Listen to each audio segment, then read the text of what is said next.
اگر یہ ویڈیو آپ کو پسند آ رہی ہے تو اس کو لائک کیجئے، شیئر کیجئے اور مزید معلوماتی ویڈیوز حاصل کرنے کے لیے چینل کو سبسکرائب کر لیجئے اور بیل آئیکن کو دبائیے۔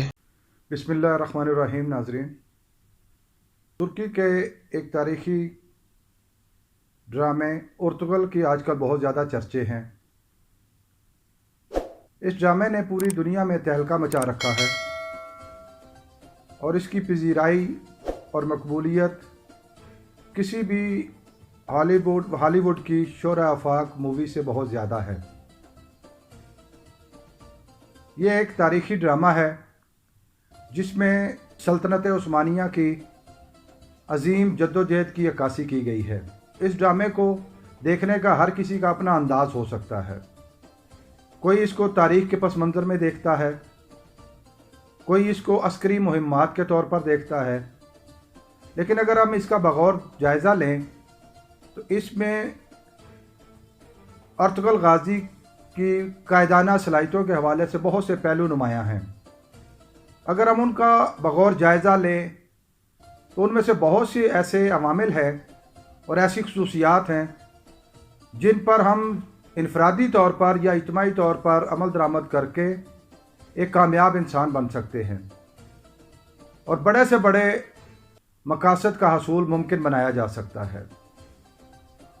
ارطغرل غازی کائی قبیلے میں پیدا ہوا۔ یہ خانہ بدوش قبیلہ تھا جو بھیڑ بکریوں کو چرا کر اپنا گزر بسر کرتا تھا۔ اس قبیلے میں پیدا ہونے والے اس نوجوان نے ایک خواب دیکھا اور اپنی سرزمین اور ایک نئی ریاست کے قیام کو عملی جامہ پہنانے کے لیے تگ و دو کی۔ اس سے یہ بات ظاہر ہوتی ہے کہ بڑے مقاصد کے حصول کے لیے انسان کو بڑے خواب دیکھنے چاہیے۔ جب تک انسان بڑے خواب نہیں دیکھتا وہ اعلیٰ مقاصد کے حصول کے لیے جدوجہد نہیں کرتا، اور جدوجہد نہیں کرتا تو پھر کامیابی نہیں ملتی۔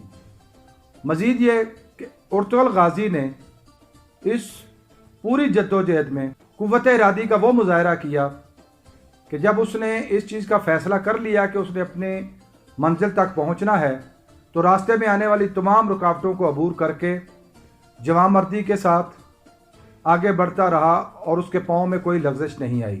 مزید ہم دیکھتے ہیں کہ اس نے ٹیم بلڈنگ پر کام کیا اور ایک ایسی ٹیم اپنے ساتھ وفادار ساتھیوں کی تیار کی جو ہر موقع پر اس کے ساتھ رہی اور ہر مارکے میں اس نے ارطغرل کا ساتھ دیا اور اس کو کامیابیوں سے ہمکنار کیا اور منزل کی راہیں ہموار کی۔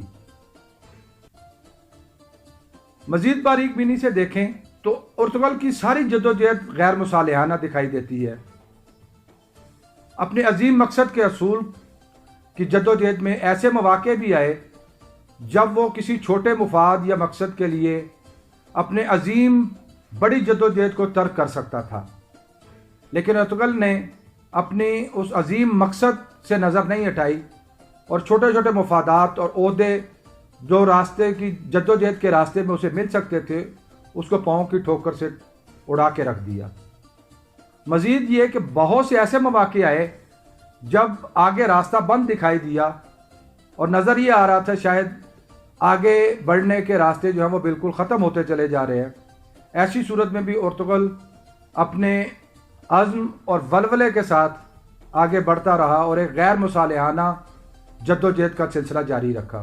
ایک کامیاب انسان اور بہترین رہنما کے لیے یہ ضروری ہے کہ وہ معاملات کا اس انداز سے ادراک کرے اور معاملہ کو اس انداز سے اس کا فہم اور بصیرت ہو کہ جب باقی لوگوں کو معاملے کی اصل حقیقت سمجھ نہ آ رہی ہو تو وہ اس کی اصل حقیقت تک پہنچ کر اس کا سد باب کر سکے۔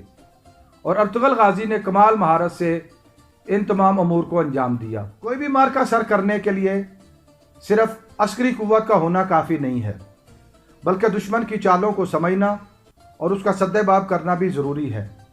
ارطغرل نے اپنی پوری جدوجہد کے دوران ایسی منصوبہ بندی کی اور ایسی چالیں مرتب کی جس کی وجہ سے اس کا دشمن اس کے ہی بچھائے ہوئے جال میں پھنس گیا اور وہ اہداف اور وہ مقاصد جو لے کر دشمن آیا تھا وہ اس میں ناکام رہا اور ارطغرل کی کامیابیوں کے راستے ہموار ہوتے چلے گئے۔ اس کے علاوہ اس پوری جدوجہد میں ارطغرل کے بہت قیمتی اور پیارے